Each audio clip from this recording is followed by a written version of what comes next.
अगर आपके खेत या जमीन से गोला बारूद बम मिलती है वो आपका है। आप घर बनवा रहे खुदाई कर रहे, उसमें अचानक मटका निकला, उसमें से खूब सोना निकला, तो अगर वो सोना हल्ला हो गया, अगर आपका खेत है, आपका मकान है या आपका कोई जमीन कहीं पे भी है, अगर उस जमीन से कोई खनिज निकलता है तो उस खनिज पर केंद्र सरकार का अधिकार होगा।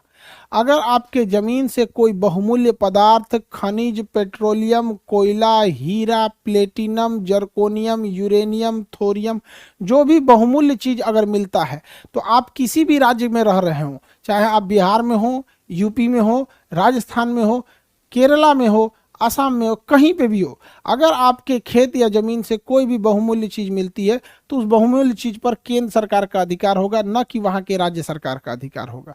समझ में आ गया कि नहीं? आर्टिकल 297।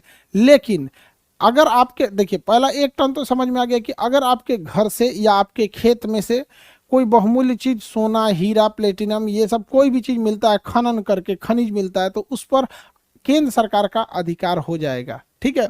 लेकिन यदि आपके घर से कोई खतरनाक पदार्थ मिला, खतरनाक चीज मिला, तो आपका है, आपके ऊपर केस हो जाएगा।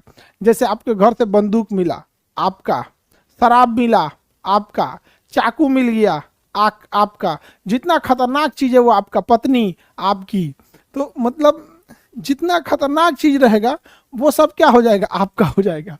और जो बहुमूल्य चीज है वो केंद्र सरकार लेके चल जाएगी।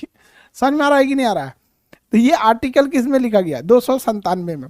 जैसे मान के चलिए आप घर ऐसे ना, मतलब आप घर बनवा रहे हैं या खुदाई कर रहे हैं, उसमें अचानक मटका निकला, धड़ाम से फूटा मटका, उसमें से खूब सोना निकला, तो अगर वो सोना हल्ला हो गया, अगर पता चल गया पड़ोसी को या किसी को भी, क्या हो गया, हल्ला हो गया, तो पुलिस को इन्फॉर्म हो जाएगा, पुलिस आएगी, उठा के लेके चल जाएगी, उसका पंचनामा बनाएगी। पंचनामा में लिखती है कि किसका मकान था, दहिने किसका मकान, बाएं किसका मकान था, यहाँ से घैली में एगो सोना मिला है जिसमें कुल 40 किलो सोना का घैला मिला है, यहाँ पर फला फला आदमी के गवाही में हमने इसको दिया है। यहाँ पर 4 गो गवाह रखा जाएगा, उसका साइन, ठप्पा, मोहर लगा दिया जाएगा, केंद्र सरकार के ट्रेजरी में ले जाके जमा कर दिया जाएगा।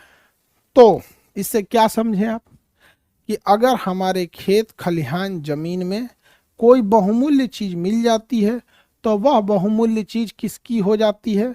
वह बहुमूल्य चीज केंद्र सरकार की होती है, न कि राज्य सरकार की होती है।